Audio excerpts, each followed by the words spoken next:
All right. Okay, so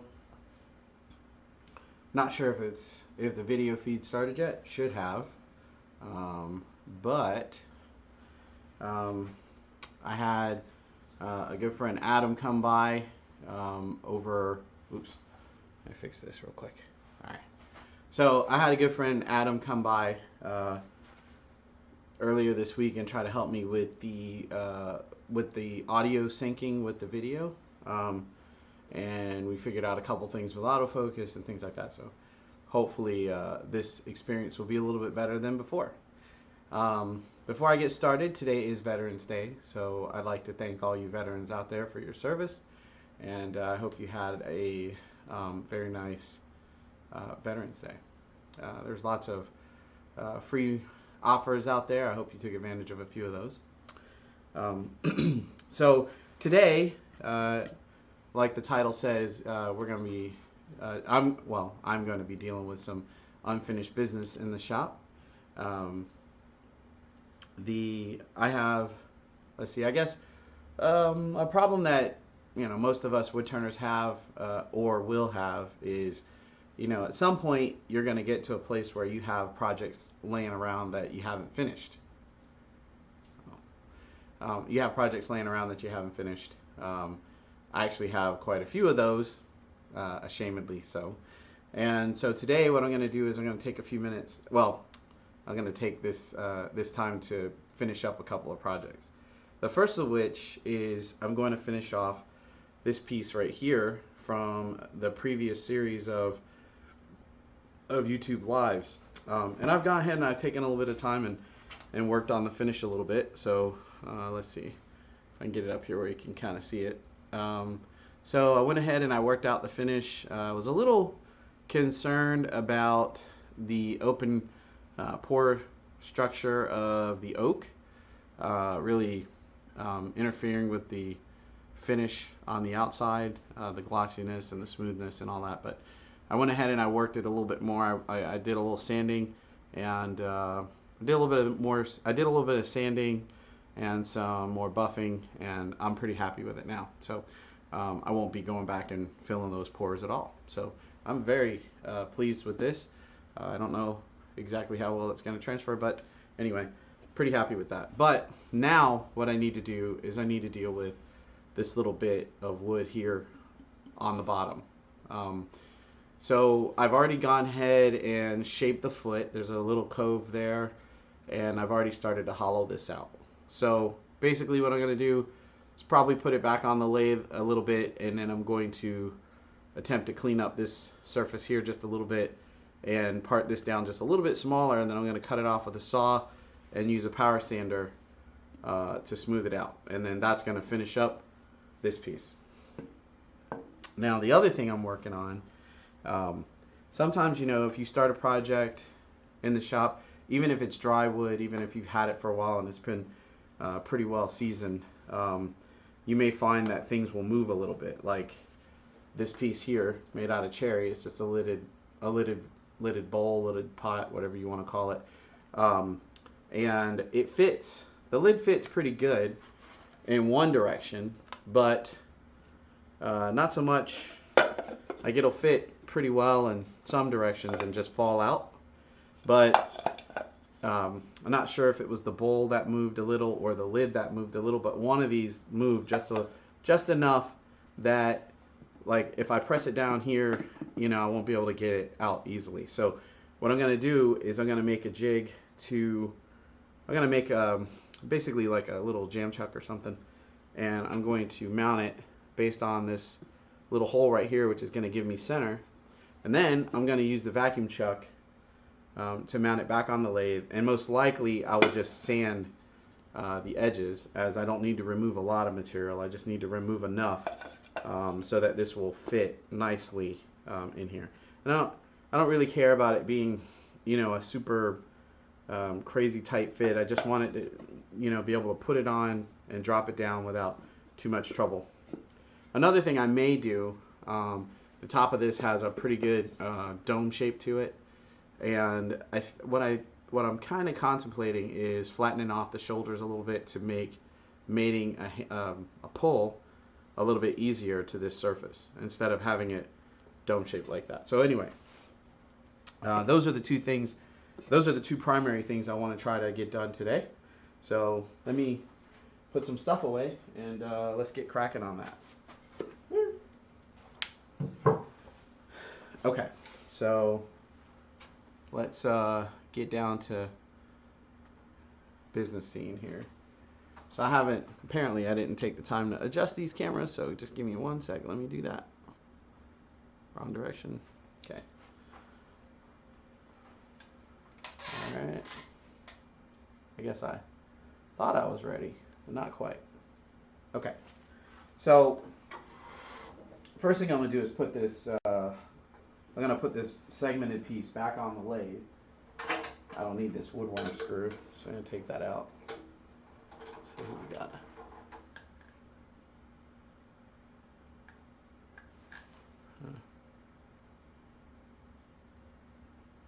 Oh, no.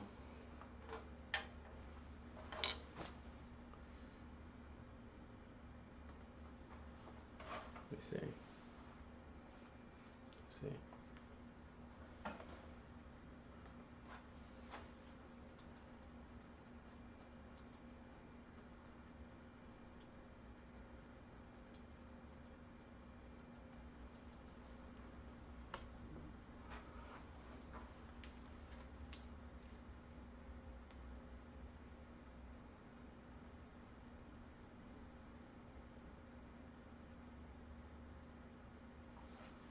Where's mine?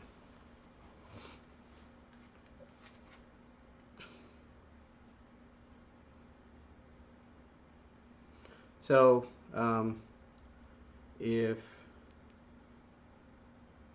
okay, so apparently YouTube appears to be having some issues. So I'm going to try to see if I can work this out. If not, I may have to actually reschedule maybe. For those of you that it is working for, if anybody, I do apologize for messing around with this thing. Let's see.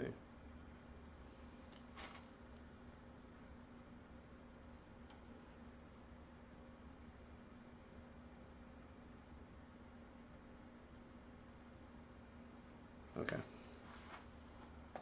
So if you happen to be able to see me, I'm going to go ahead and start over from the top because I'm not sure what anybody got or not.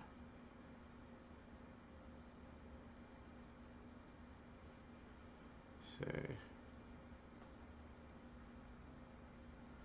okay.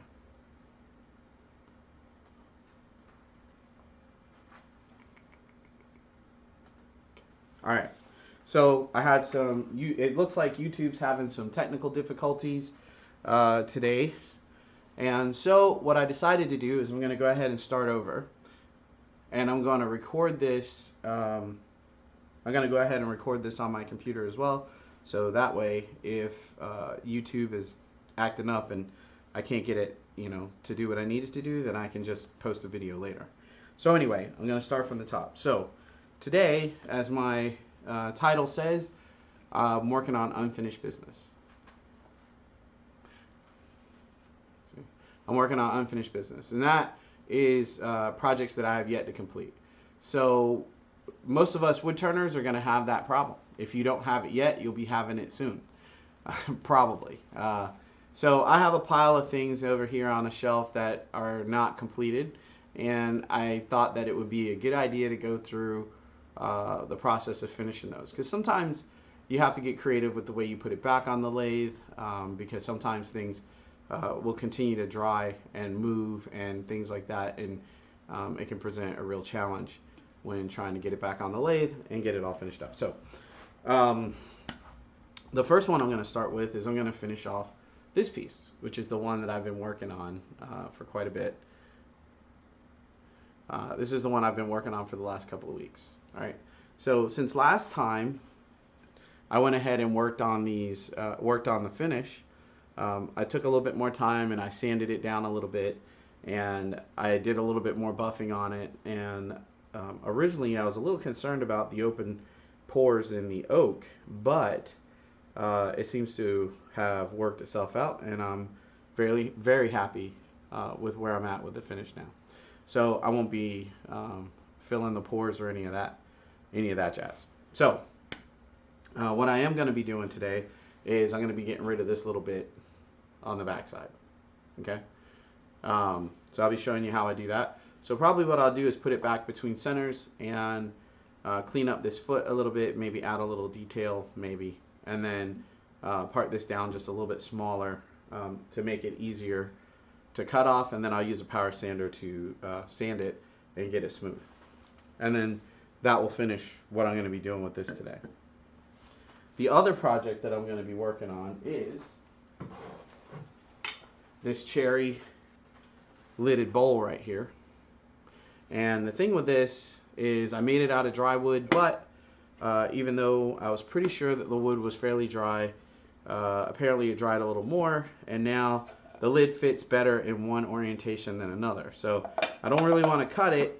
I really want to sand it to take off just a little bit, just enough to make it fit the way I want it to. I finished turning this, maybe 4 or 5 months ago. So I'm pretty sure that whatever movement it's gonna do, it's done. Now the other thing I want to do while I'm working on this is the top of this has a fairly domed, like a curved top. And what I want to do is put a little flat on here to make it easier to mate up a pull for the lid to the lid versus having this curved surface here. So that's the only thing I need to do with this. It's already been sanded, and it's already been turned and sanded, and I even have a little bit of texture on the bottom, and I've even branded it. Oops, go this way maybe.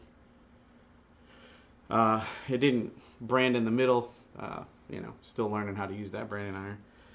And I got a little bit of texture under here. So this puppy's ready to go. If I didn't have problems with the lid, I'd have finished it already and put it on Etsy or whatever I was going to do with it.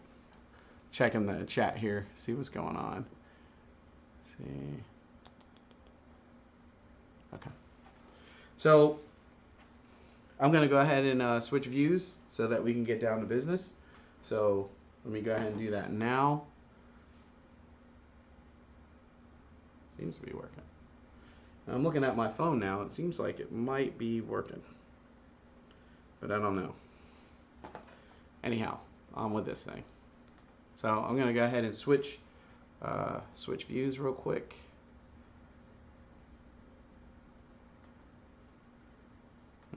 That's weird. What happened there?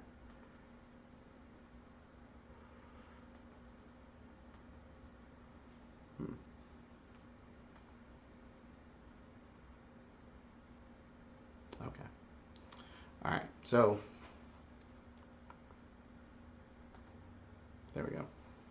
So what I'm going to go ahead and do first is I'm going to put a drive spur in here.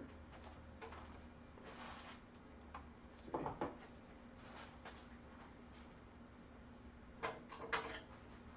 I'm going to put a drive spur and a flexible point center, drive center, in the chuck here.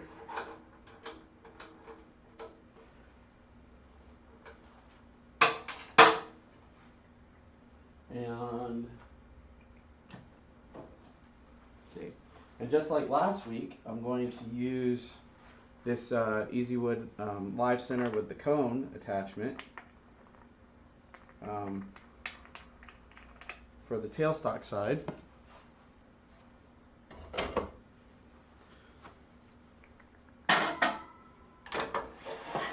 Okay, get this up.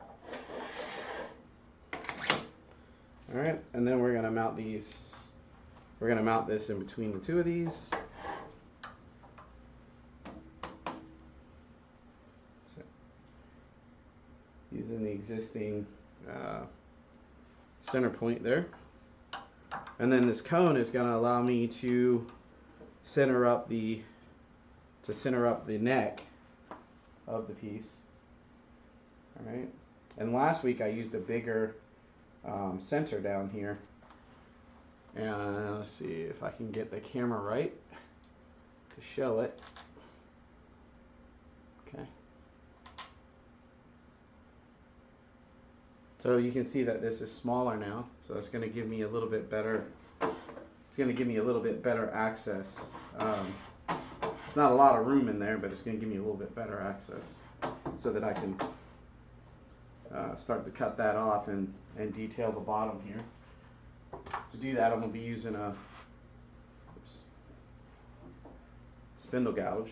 This is my detailed spindle gouge here. So I'll be cutting in like so, and then I'll be working this out. Let's see.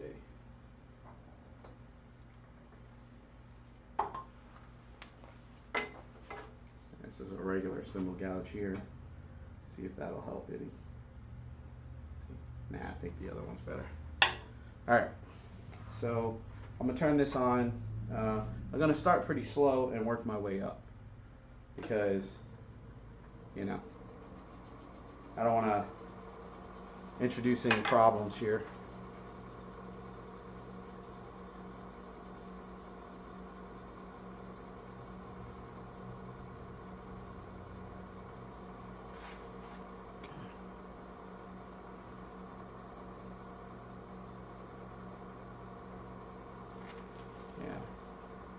Yeah, I just checked the chat again. I know some of you are still having trouble. It seems to be working on, I have it up on my phone. It seems to be working for some. So hopefully you guys can all get in. And if not, you can catch me on the replay. So I think this camera view is showing a little bit of the improvement in the finish from last week. So, let's see. I'm not going to turn this very fast. I don't have a great deal of confidence in this mount. So I'm going to take it easy, take it slow, and we're going to clean up a couple of these little details. So you're going to come in here and just very lightly make a few cuts to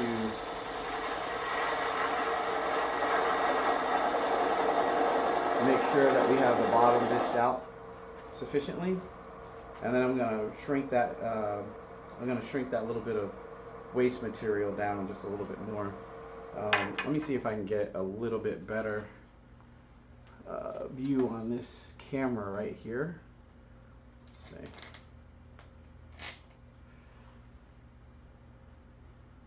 So probably this way.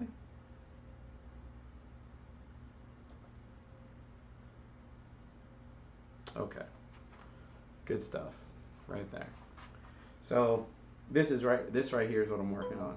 So I'm going to go ahead and I'm going to turn this down just a little bit smaller, and then I'm going to cut that off and then use a power sander to clean it up. Now, a word of caution when you're doing this: don't get too greedy, right? Because, you know, the idea of getting it down to a super small point is all nice and good, but one thing that I have to be aware of with this piece in particular is that I've had a lot of difficulties with the mount. So when the first two tenons I put on this broke off, so I'm not going to be turning this down, you know, super small, just because I don't trust the materials.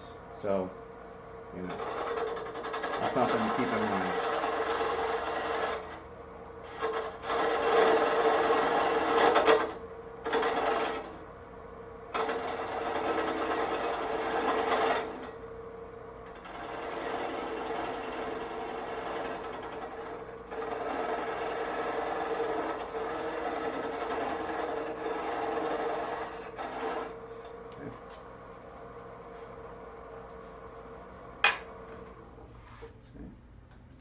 Yeah, I have very little faith in, very little trust in that, so I think I'm gonna just go ahead and cut it off.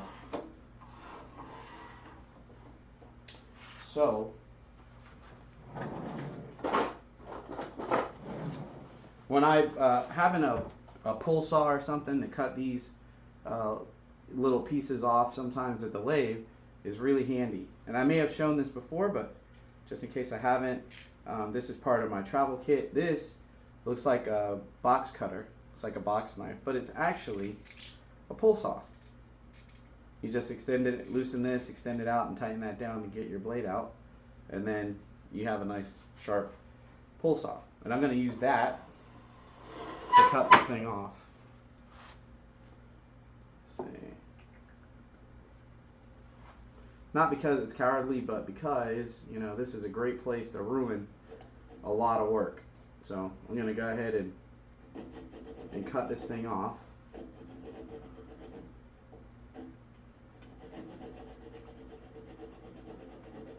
And I'd use a longer stroke, except that I don't want to have the teeth grinding against the side here and making more work for me later. So use some short strokes with the saw, get it close.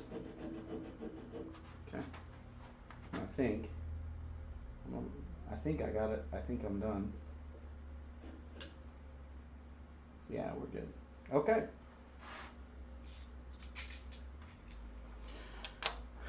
So now, remove the tailstock. Okay. And then that piece falls off, and we're left with that. So what I'm gonna do now is I'm gonna go ahead and get my power sander.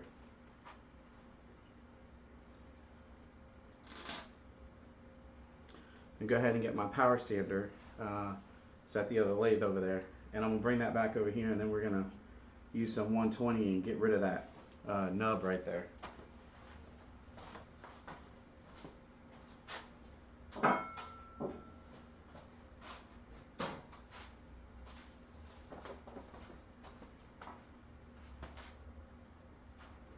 Okay.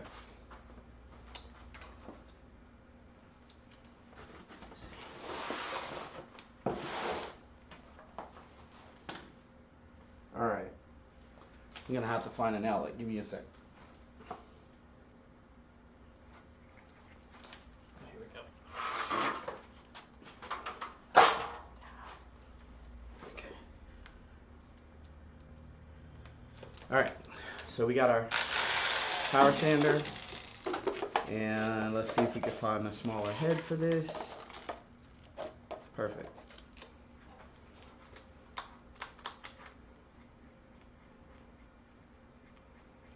Alright. This head right here would work, but it's so big it can be difficult to work with, so I have a smaller 2-inch head here. I'm going to put that on there. I'm going to grab some sandpaper, and I think 120 would be perfect for this.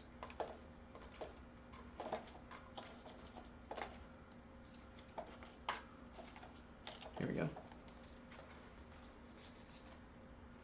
Oh. How many paper on the back? Okay. Let me see.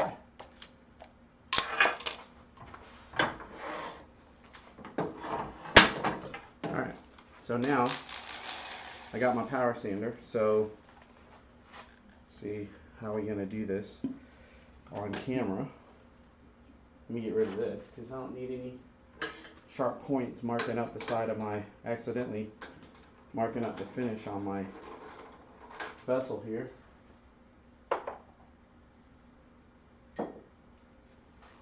Okay.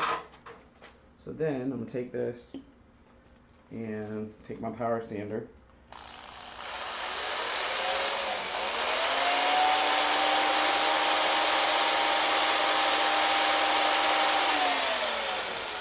And what I usually do is kind of work it kind of at an angle, and then I just work it from different sides until I get rid of the, try to get rid of the nub. And I'm really trying to leverage the curvature of the edge of the pad to not negative, so that I don't negatively affect the concave I have in the bottom of this piece.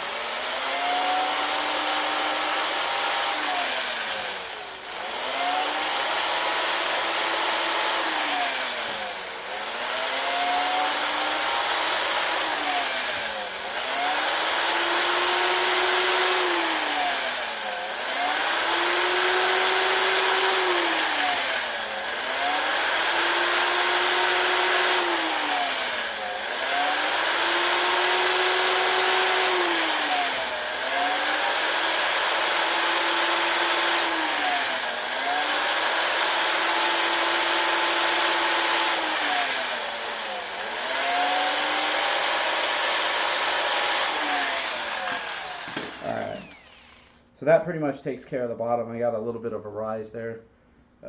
Work on that a little more, and I got a couple of little marks here around the outside from the saw. So go ahead and take care of all those.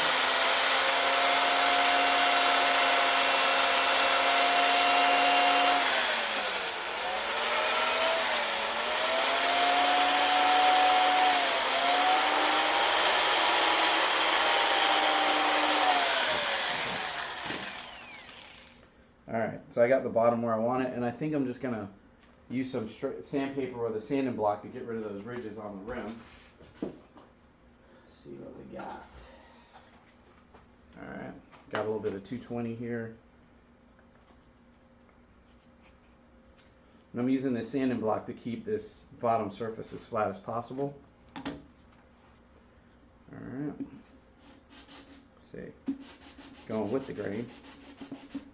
And then I'm also going to put something on the lathe bed so that I don't damage the rim. So I don't damage the neck of the piece on the metal bedways. So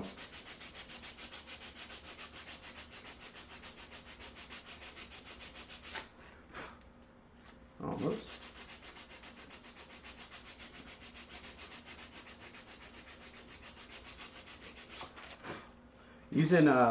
Using a sanding block really helps because, you know, if I try to do this by hand, and this is the flat part that this piece is going to sit on the table or the shelf or whatever on, you know, there's a good chance that, you know, when you don't have even pressure, you don't really have a reference face, and you can end up warping the bottom of it. And I want it to sit nice and square, so I'm using a flat. This is almost as wide as the base of my piece, so that should really help to make sure that it's nice and flat. So I got that, so I'm going to go back in the middle here and sand some of this concave with some 220, following up on that 120 grit that I used to get rid of the nub.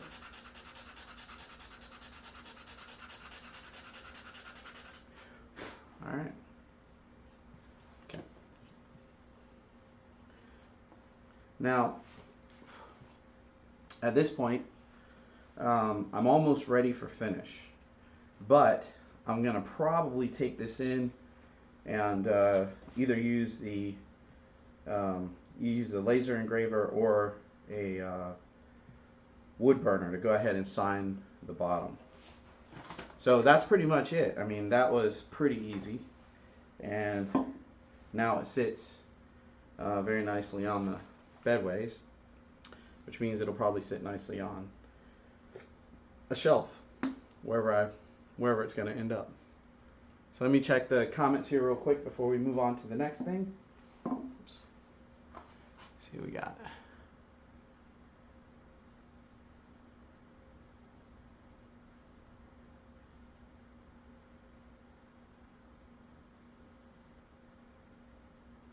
Okay.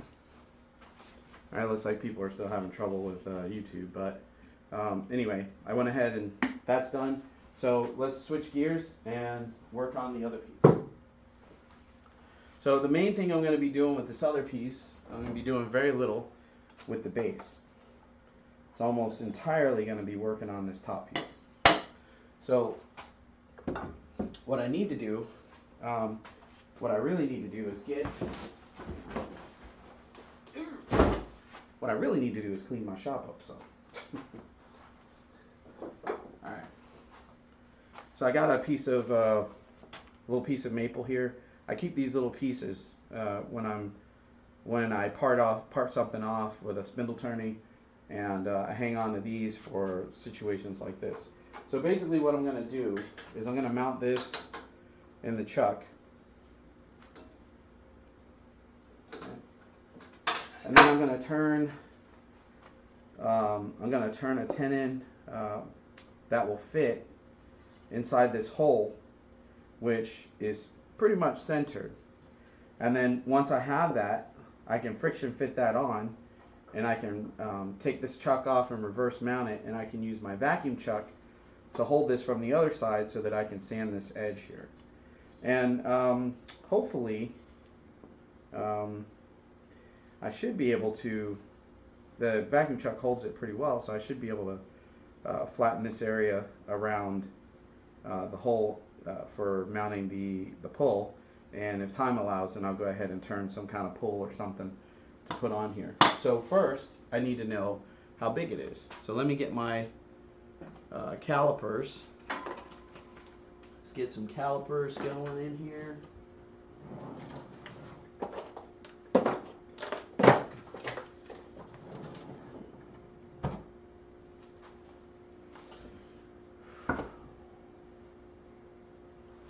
Yeah, I spent some time cleaning up. So what that means is I put some things in some new places.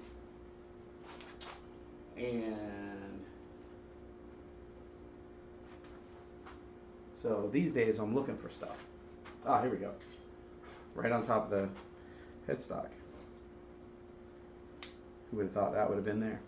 So anyway, I'm going to take this, I'm going to take my calipers, and I'm going to measure, this recess here.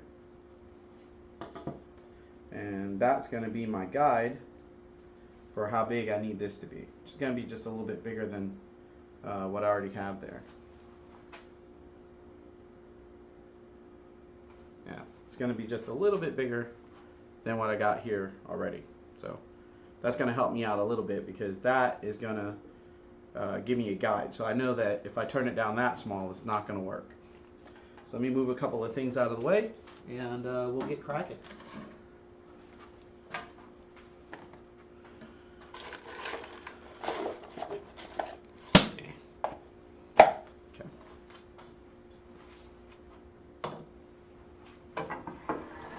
I don't know about you guys, but it seems to me like no matter how much space I have, I never quite have enough. This shop's bigger than my previous shop by about a third, and I never seem to have enough space. Maybe if I stop accumulating stuff, that might help a little bit. So we're going to take our beading and parting tool here. I get the speed up a little bit, and we're going to start removing some material.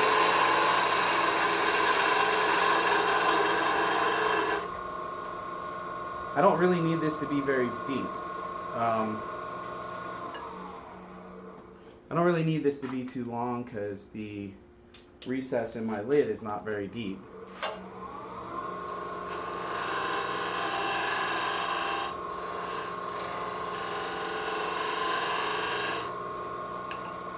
But I do need it to fit pretty well, I need a really good friction fit on it to make sure that to help me get it mounted back on the lathe centered with the vacuum chuck.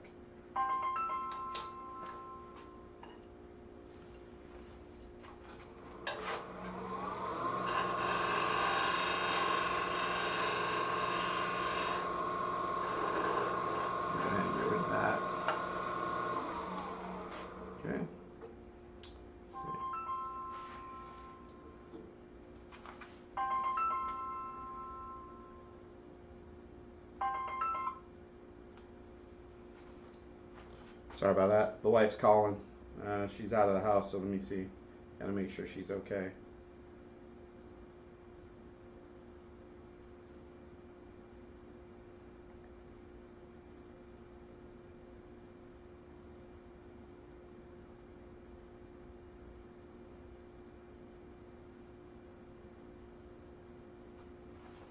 Alright.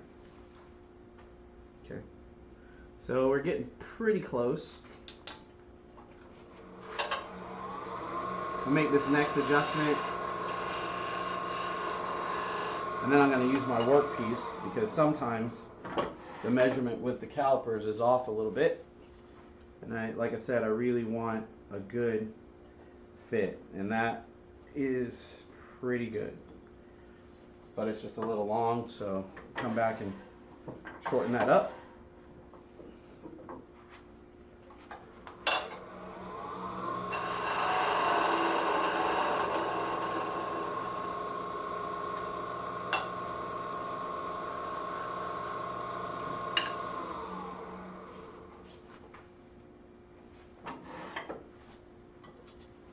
I'm usually a little bit pickier about the jam chuck, the fit of the jam chuck, but in this case, I really don't need to worry about it because it's literally just, I'm just using this as a means to center, using this as a means to center this for the jam chuck,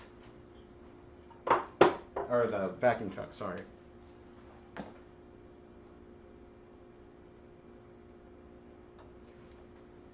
Alright, so since I have that working like I want, then what I'm going to do is I'm going to take this off the lathe, take this off the headstock here, okay, and I really don't have to leave that on there, okay, and then I'm going to put this adapter in there so that I can put it in the tailstock. Okay.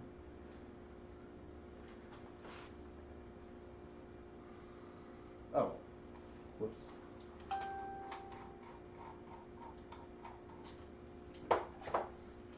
Actually, I already have one queued up. You guys have seen me use this before.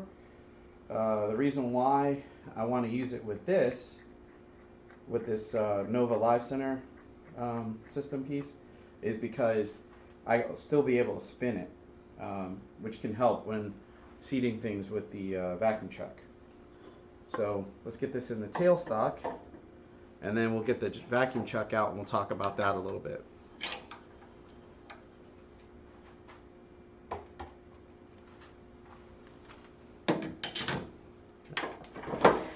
Alright, so now I have,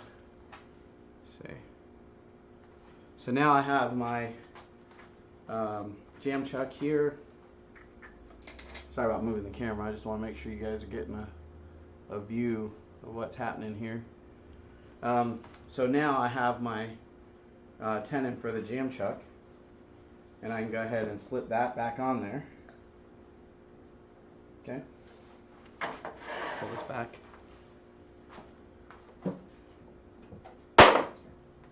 So this is my this is my vacuum chuck. This is made with a kit from Frugal Vacuum. I think it's frugalvacuumpump.com. And basically, what you get in the kit. See if I can find the other one. Basically, what you get in the kit is you get this PVC union here, and you also get this assembly, which has a sealed bearing and a tube that goes through it. And basically what you do is you bore a hole in the bottom of your jam chuck, and you use those two screws to hold the bearing in place. Now I put a little bit of silicone underneath the bearing just to make sure it's sealed up nicely, and that extends through the headstock. And the wooden parts, you add the wooden parts yourself. This is just a piece of poplar, and I use some I think it's GO2 from Loctite. It's kind of like an epoxy type material, and I put a bead of that around the base to glue these two pieces together. And this is a wooden block that I threaded to fit the headstock on my lathe, so that I don't have to tie up my chuck and or a faceplate for my vacuum chuck. So that'll just thread right on. And the other part of the kit, the other part is, and I had to make this, so I have mine on a quick disconnect so that I can connect it to the vacuum pump when I need it, and I can disconnect it when I don't, and I can put it away for storage.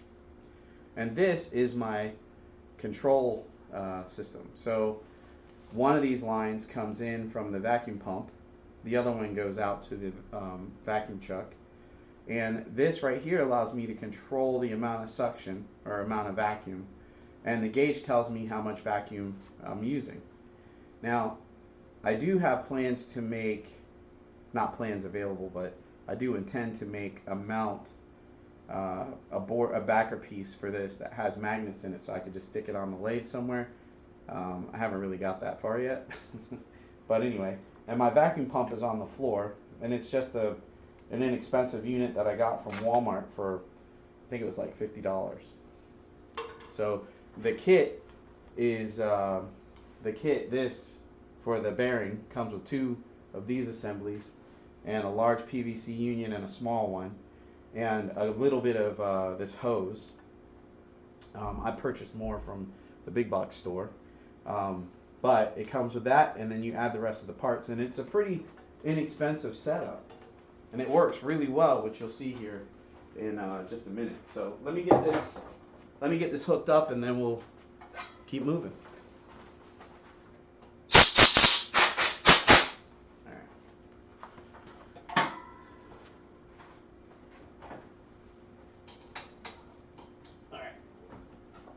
I don't have the camera set up really to make it easy to move between some of these operations, so you just have to take my word for some of it. So I just passed this hose through the headstock.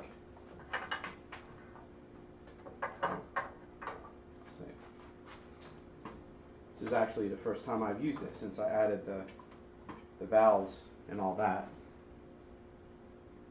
So I'm not really sure where I should put them at the moment. So you slide that through and you connect these two pieces right here. No need for clamps or anything like that because it is a vacuum, so it's going to be suctioning the parts together. And then I just put this on, screw this on the lathe here. Let's see.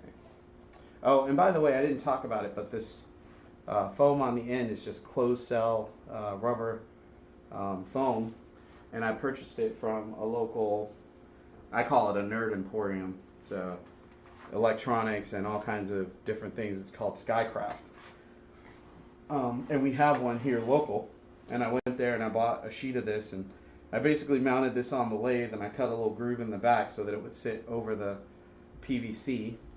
And it does a really good job of cushioning this and providing a good seal.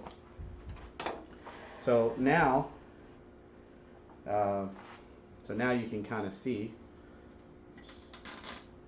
You can kind of see how that tenon works out. So the tenon is holding this centered so that I can present. That's what this setup right here is for. And if in the case that things didn't go quite like I wanted them, because I added the live center back here, I can still turn this if necessary to get a good fit. But you can see that I have a pretty good fit right there. So now all I have to do is go and turn my. Now all I have to do is go over and turn on the vacuum pump, and then it will hold it there for me, and it'll hold it there sturdily, and I'll be able to sand this edge as well as cut that front piece. Now, if I didn't want to flatten the front, I actually wouldn't even have to go through all this. I could have just mounted it. I could have made this little jam chuck here, and I could have just put a wooden block in the chuck, and I could have sandwiched these two between centers, and I could have sanded this. But I just thought it was a good opportunity to show you guys the vacuum chuck, and like I said, I want to modify the shape of the lid a little bit. So this is going to be a good exercise for that. So let's turn this thing on and let's see. Okay. Let's see if I can get this. So as you can see right now, I don't have any pressure. Oops. I don't know. I'll move this back so you can see it. I don't have any pressure on the system yet. So when I close this valve, then that's going to start to allow it to hold the lid on. So now I have it on full. So I'm surprised it didn't go farther than that, but you know, there we go. So now I can take this off. You can see that it held well enough that when I withdrew this, it just came out. So let's take this off.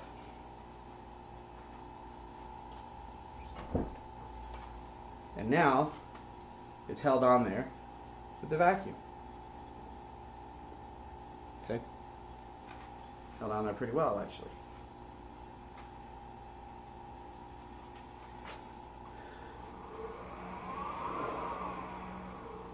So now, theoretically, I can go ahead and I can go ahead and sand this edge and get the fit that I'm looking for. Let's see.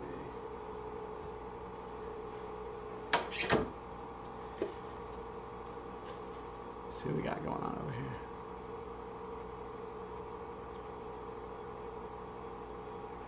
Alright, so I'm going to go ahead and sand this edge to clean that up a bit. And I think I'm going to try to mount this a second time because I don't know that it's quite as centered as I'd like it to be as far as cutting that front piece. So we'll go ahead and do the sanding first. This is just 220 grit. I don't want to use anything much rougher than that because I don't want to damage the edge and have to go back and be doing a whole lot of repair work. In fact, I'm going to use this sanding block to try to avoid rounding the edges over too much.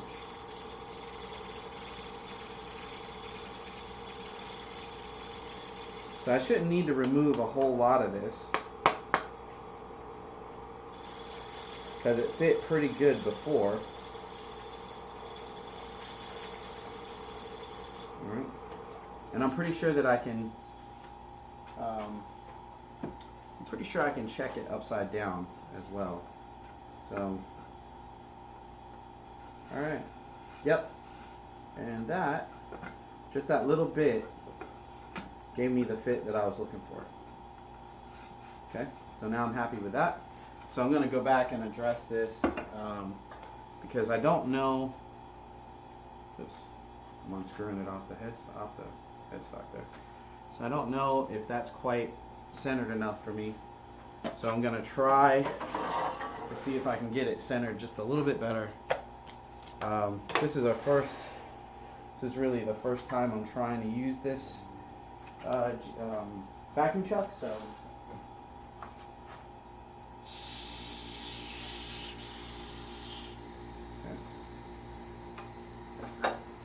I guess it's just like anything else. It's going to require a little bit of trial and error. Let's get this on there.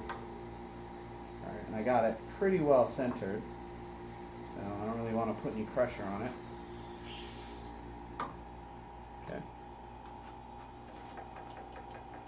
I don't know if you saw that, but it actually pulled the tailstock out of the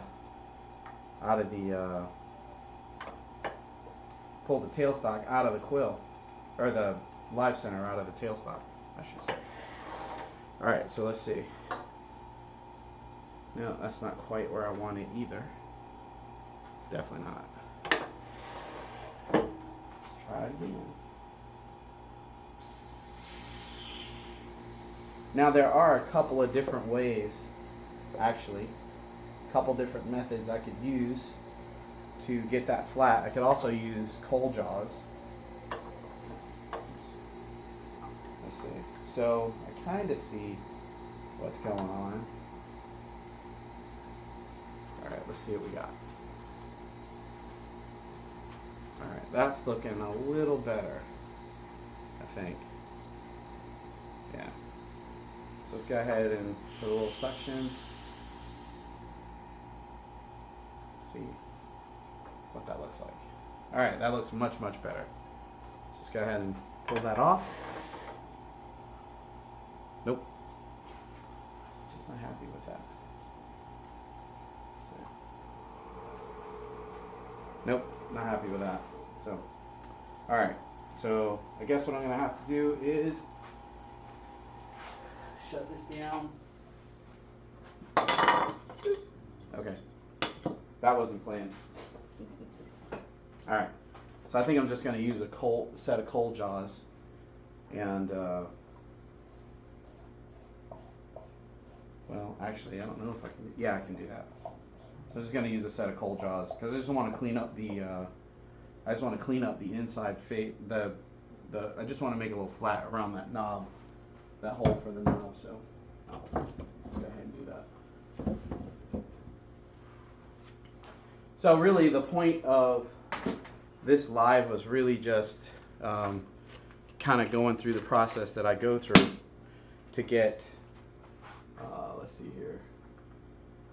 Alright, so this is really just going through the process that I go through to get some of these projects finished, because you know, when you let it sit around for a while, sometimes you get little issues like this, like for instance the way that this is now was not quite fitting properly, but just a little bit of sanding seems to have solved it.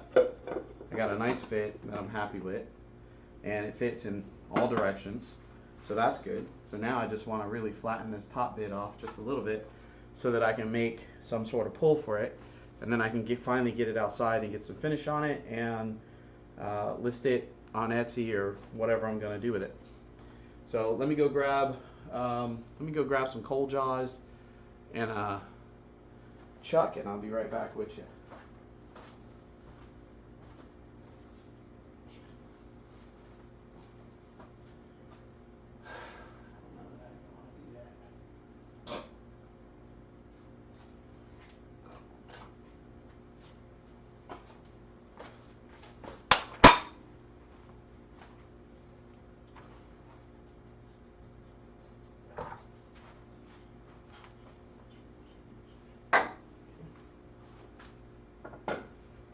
I do have a set of coal jaws for the Easy Wood chuck, which would have been super nice here, but the Easy Wood chuck is otherwise being used.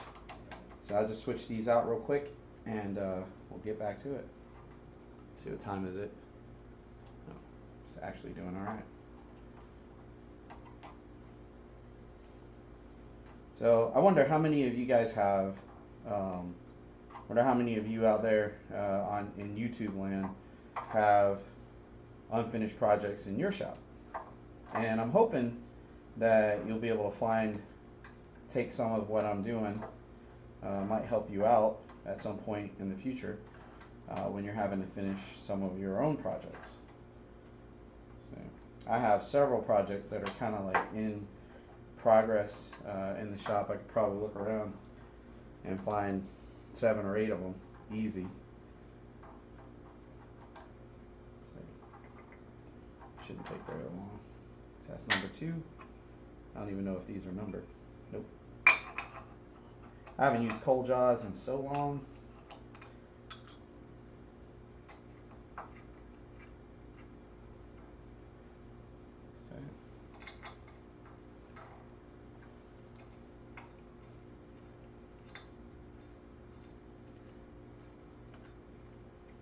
Go ahead and pop these back on here.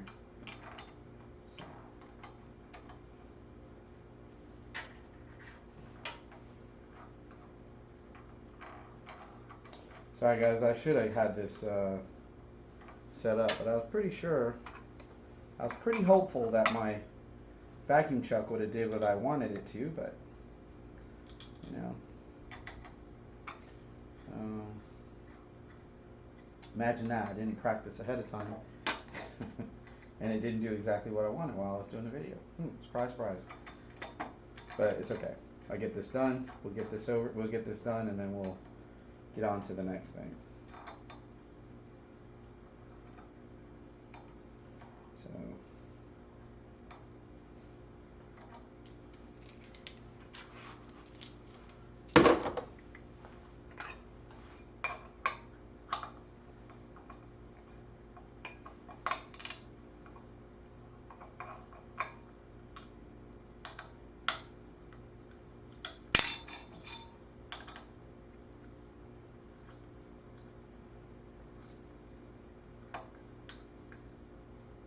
I think I might have got a bad screw that time because that thing was tough getting it in there.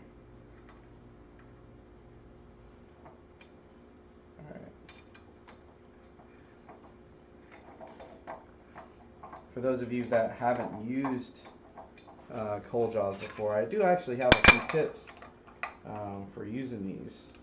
Number one, if you have the Nova coal jaws, Nova makes, they come with round bumpers, but there's also available an upgrade kit that comes with some long bumpers as well as well, they appear to be square, but they're actually not. They have convexes and concaves and different angles on them. So let me go grab that, and then we'll get this thing put together and get it on the blade. Let's see, this one, that one, and this one. Okay. So if you buy a set of coal jaws, this is what you get standard. You're going to get these little round bumpers, right? Now the thing about these round bumpers is when I use these, I don't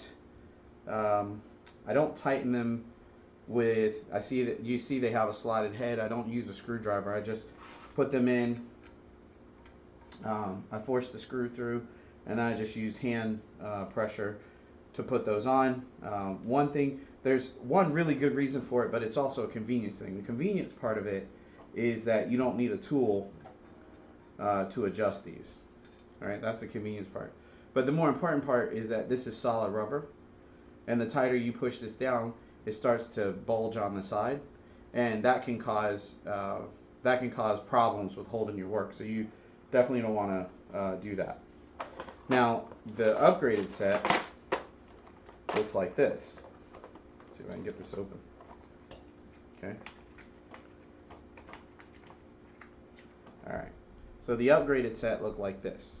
All right. And one of the things about this is that you do have to use a wrench to tighten these up because they don't hold.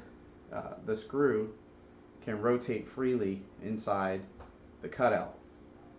But a couple of really interesting things about this is this has two convex sides, which is these two, and two concave sides. And they also have two different angles on the way that it holds. Okay, and this is kind of like a dovetail kind of hold because it's angled in, so that's going to give a much better grip on your work. But one of the most important things about it is you can really tighten these down because if you look inside here, you can see that there's a metal insert. So that's molded into this. So this is not going to bow, it's not going to mushroom out as you tighten it up. And when you buy the upgrade kit, it also comes with these longer buffers, which are good, they're good for what they're good for. I've used them a few times, but these are the ones that really, these are the reason why I bought the kit, the upgrade. So let me get my lid and let's try to figure out where I need to set this up.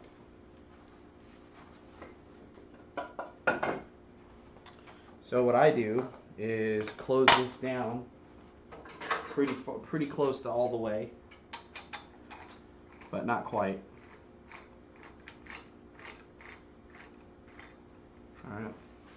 And instead of counting these holes, what I do is I just go, all right, so if I needed it here, then I know that's right past this project pass line. So, and it's in the same place on every plate.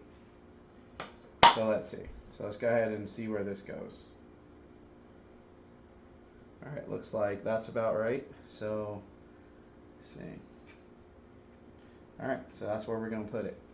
Now with these, you want to make sure that you put them in the same way. So you can see that there's a smaller radius concave right there and a bigger one on the outside. So you want to make sure that they're all put in there the same way.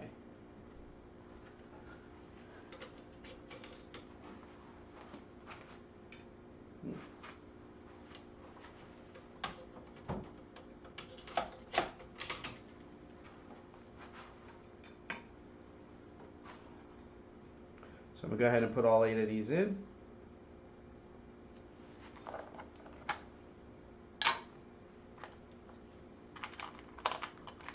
So this one is right on the line with slides must not.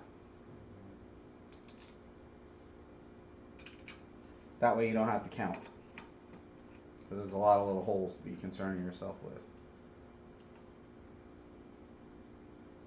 Another thing that you might find helpful is that sometimes it's easier to just every other skip every other one if you're not sure if the position you're putting it in is going to work.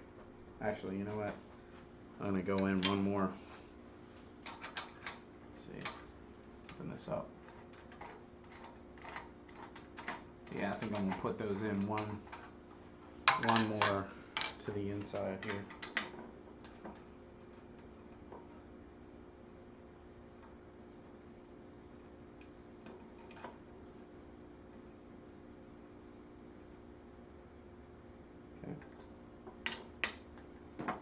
I think I might just do a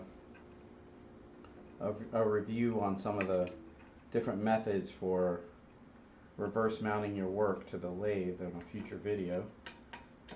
If you think that sounds interesting, feel free to leave a comment in a comment down below, and we'll definitely make sure that we look into getting that one done.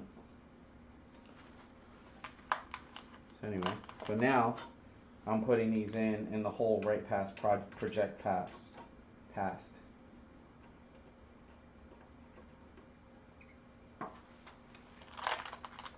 I know this takes a little bit to get them all in, which is why, to be honest, a lot of times I don't, I'm not super quick to use these sometimes, just because they take a bit to get set up.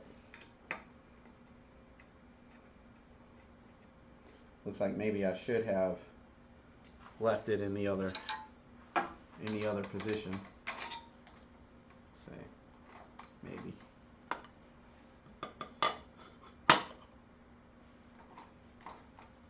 Nope, it'll fit. All right, so will it? All right. I know I'm doing a lot of talking to myself. But anyway, just trying to keep from having silent moments on the video, and it does look like I need to go out one more, unfortunately. So that's how it goes sometimes. Now this is where the round ones have a little bit of an advantage because I don't have to have a tool to move it. I can just unscrew them by hand and move them out, and it's just a little bit quicker. There's also a device called a Longworth chuck, and it works with opposing angles, and there's two discs with opposing curved slots in them, and as you turn it, it'll open up and close the bumpers automatically, and then on the back side you'll have wing nuts or something like that, and you'll tighten the bumpers up on the outside, which locks those two plates together and holds your work, which is a lot faster than doing it this way, but I don't actually have one of those, nor have I ever used one, so I can't really vouch for it. Although my good friend Donnie Carter, I don't know if he still does or not, but he used to sell a kit to make your very own Longworth chuck. And if this seems too tedious for you, that might be something to look into. But I am almost done. Just got this last two. So the reason why I moved it out, I could have used the position right here, but the problem is with the fact that these are tapered in, that means the top is bigger than, let's see, the top of this is bigger than the bottom, so you'd have a hard time getting this down onto the coal jaws. So hopefully this is right and this will work and we can move on, hopefully. Let's see. All right, so a little pressure.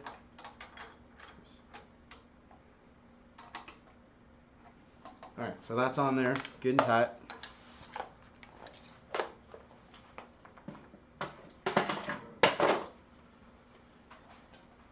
And I can get that back on the lathe.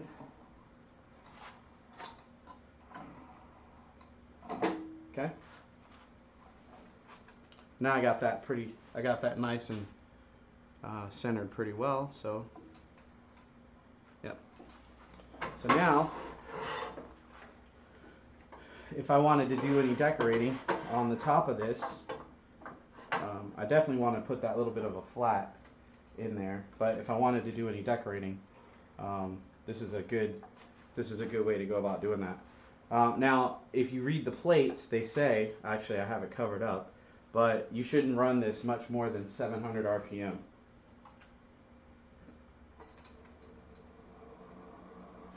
And if you've never used them before, don't be alarmed when you get them going, because a lot of times it sounds like an airplane taking off. So I'm going to get a bowl gouge. Let's see. And then I'm just going to get my tool rest set up, and I'm just going to flatten this area right here just a little bit.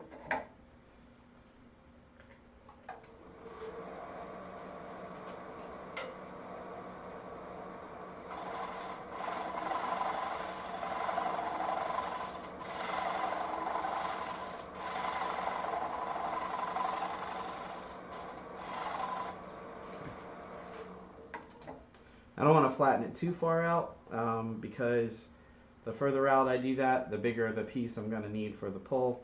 And I also, I don't want to have to re-drill that hole because I'm pretty sure that it's, I don't want to go through the other side, and I'm pretty sure that I stopped at that depth for some reason, probably for fear of going through the other side. So I don't want to be messing with that.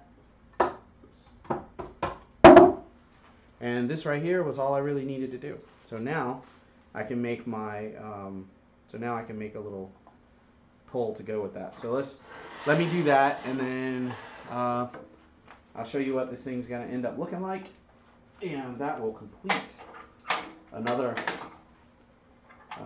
Wednesday live. So let's see what we got. Find a piece of cherry and make the bottom of this, make the pull for this. So, see, I should have a little bit of cherry in this box right here, maybe. So, see if that's big enough. Actually, it is.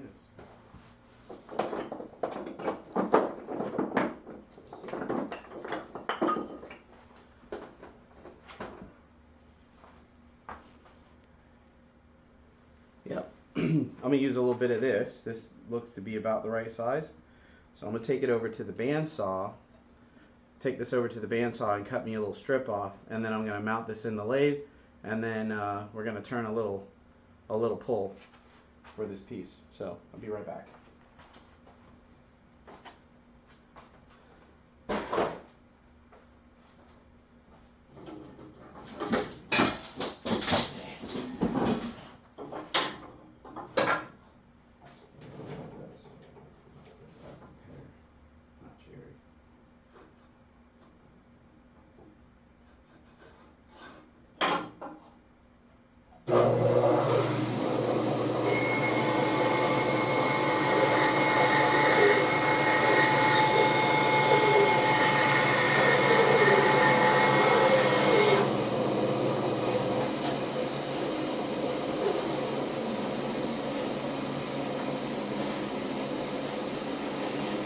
Okay, so I'm back.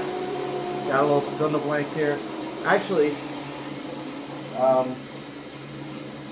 while I was cutting it, I kind of think that that might actually be Bradford pear.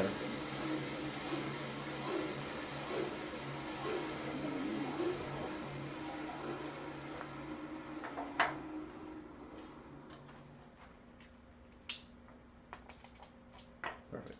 Okay.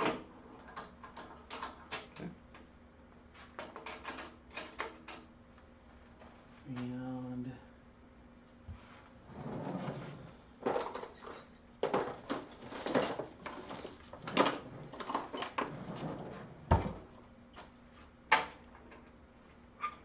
okay, so I'm going to use these mini step jaws here.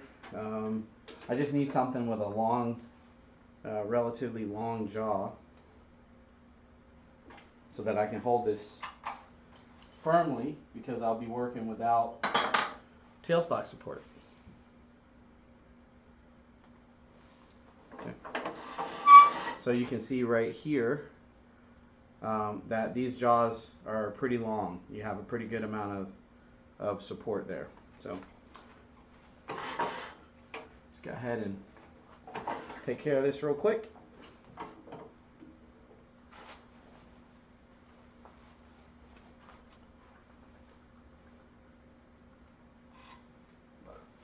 So first things first, we got to get it round.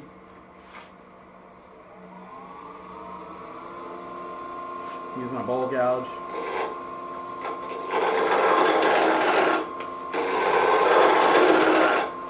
I don't want to remove too much, because this blank is pretty close to it's pretty close to the size I need to meet up with that flat that I put on the top. So I really want to just get this round.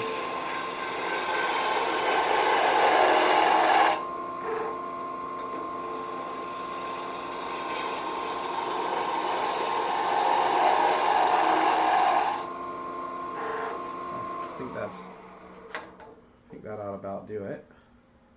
Okay. Yeah, I'm pretty sure this is Bradford pear, which isn't really a big problem. They're both in the same, kind of in the same color family, and there's no real rule that says that all parts of any project have to be the same material. So we got that nice and smooth. I got a little bit of stuff going on here, but I think I'm gonna be able to get rid of that as I go. So I'm gonna go to my favorite tool, one of my favorites, the detail gouge. And we're gonna make, I don't really want a finial on this. I want something that's usable. And I don't really have a plan for this, but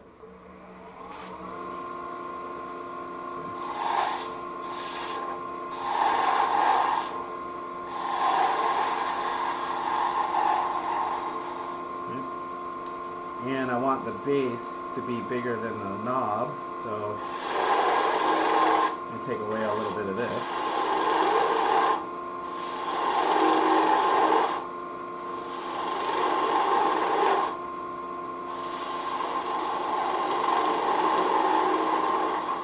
Okay. Alright, so now let me go ahead and start to make the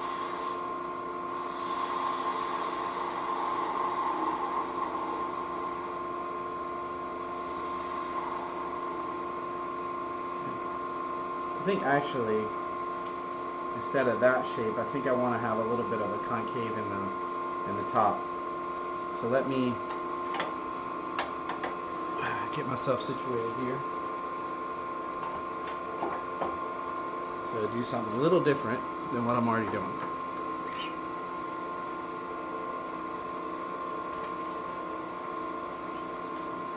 I'll be able to work on the end of it. Okay, so what I want to do is I'm going to put a little concave in the end of this. No, I'm going a little long, but I just want to put a little concave in there.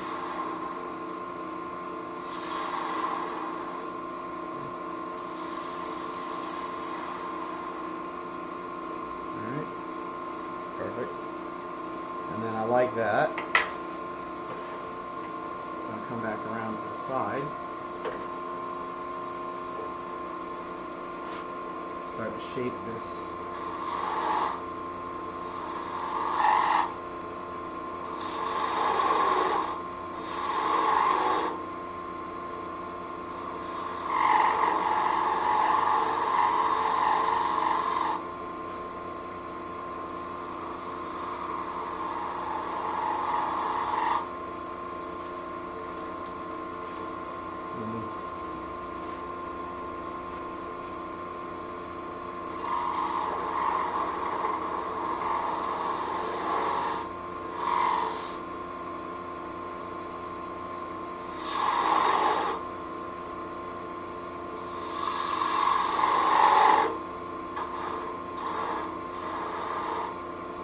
I don't really have a plan for this, so I'm just kind of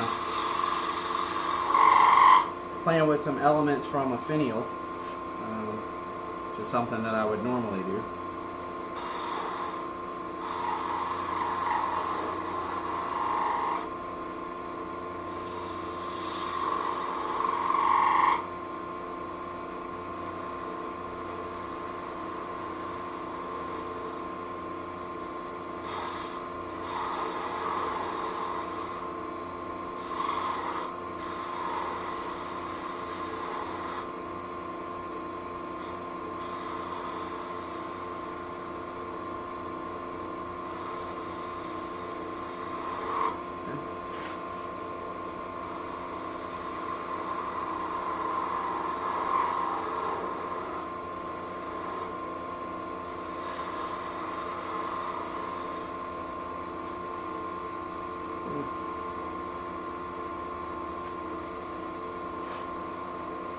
Okay, so one thing I need to check before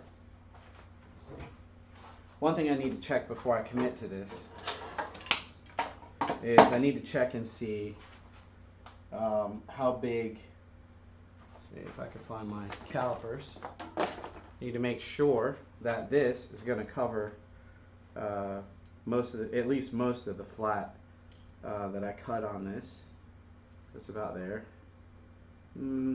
Not quite, and I guess it's not much of an issue, but what I do want to do is I want to taper this down where it's going to go back on, where it's going to meet. I want to taper it kind of backwards. So let's do that now.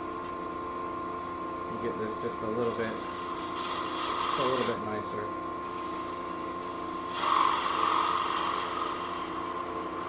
Just a little bit. I have a tendency to want to make this union point super small, but that's probably a mistake, as this is a piece that I'm intending to be used and handled. So that's probably not a great plan. Okay. So I want to do that. Curve it just a little bit to the underside. Okay. And then we're going to switch to a parting tool and start working this material down to a tenon. I'm going to get right to the bottom of that curve.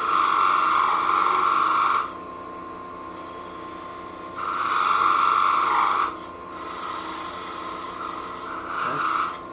Alright, and then we're going to figure out how big it has to be.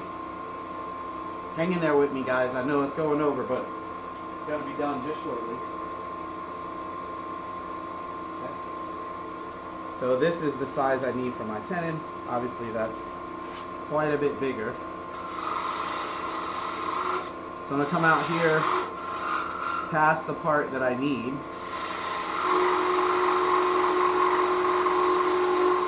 And I'm going to work on getting down to the tenon I need.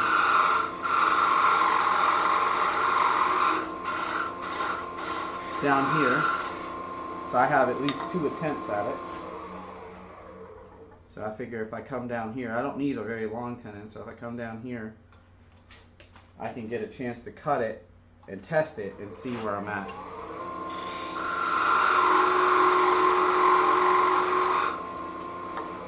And if I miss it, then I can make adjustments for the part that I'm keeping.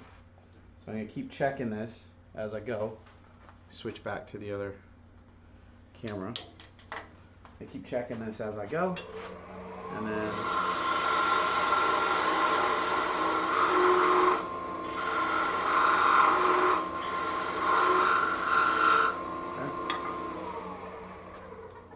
check it. See, that's a little too far. So I need to make it just a little bit bigger than that.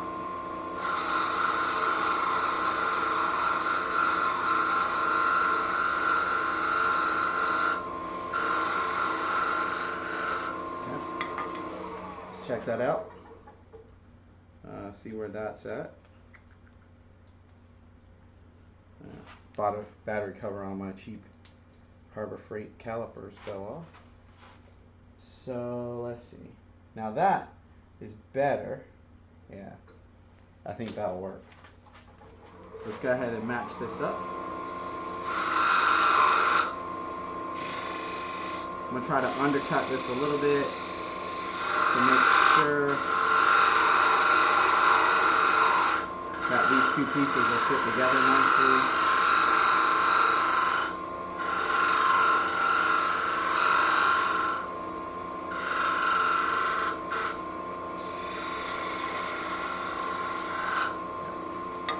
Alright, so I think that should be about right. It's a little looser than I want, but it's going to work. So now, this would be an ideal time to sand it, although this one doesn't need a lot. So I'll just do it later because my video is running over. So let's go ahead and part this off. I don't need a very long tenon. So while I'm doing this, right, I'm going to come back in here from the side just a little bit and chamfer that right there just to make it a little easier to fit. Okay. Then I'm going to part it off. Okay. I'm going to take my skew and take my skew and part that and cut that off, or a knife or whatever you got. Cut that a little bit off. Okay. Then we have our lid. I'll get my chuck key and free that up because these two should fit together nicely. Yes. Okay.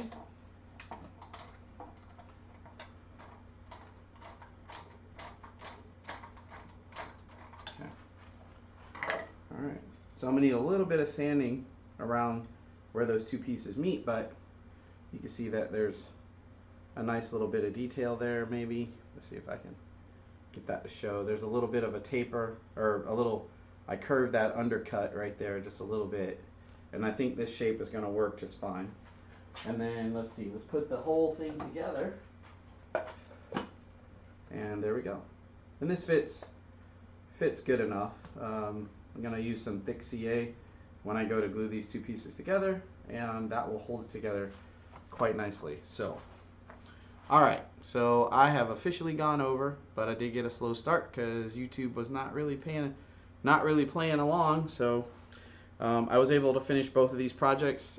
This is the cherry lidded bowl or lidded vessel or whatever you want to call it with the little pull on there, and that's going to work out very nicely with a little bit of glue. And as you can see now, I can flip this over and the lid fits in any orientation, and I'm able to take it out, and it doesn't move very much, but there is a little bit of extra space in there in case it's a little bit of extra room in there in case it were to happen to move a little bit again. And I put the little flat on the top that I'm going to have to do a little bit of sanding to, not much, and then I can glue the pull on, and then this one's ready to go. So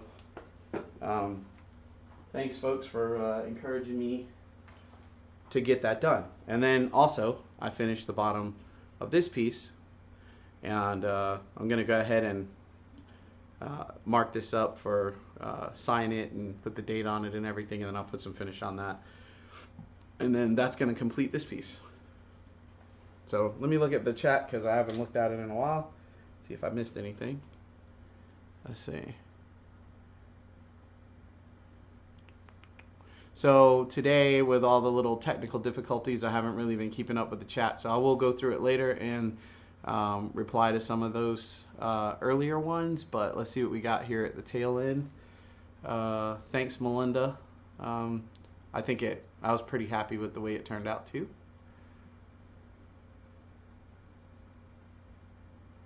Let's see here. Let's go back up and look a little bit.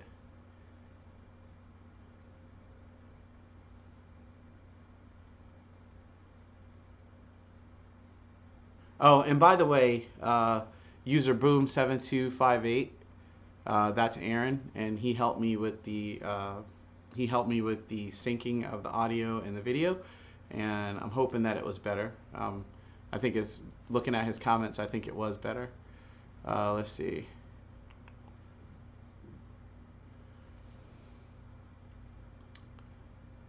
And I hope that some of you were able to connect for this. Again, like I said, I went ahead and recorded it on my computer as well, so that later I can upload that file in case the one for the YouTube stream didn't come out right.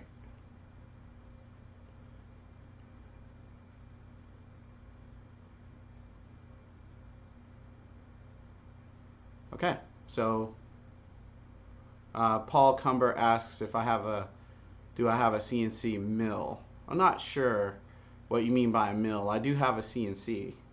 I'm not sure if the CNC mill denotes in a specific type, but yeah. So anyway, I've probably held you guys long enough, but thanks for joining me in the shop today. You know, I know that if you've been turning for any amount of time, you probably have some things. You probably have some projects around your shop that you haven't finished, and like I said, sometimes you could have a little bit of difficulty getting it back on there. As you saw, I had to try a couple of different things to get the lid finished for my lidded bowl, and that does happen. But I was able to finish up 2 projects and pretty much and get them ready for finishing. So that's good. And as always, thank you all for joining me in the shop. And remember to get out there in your shop, make a mess, have some fun, and try not to make something.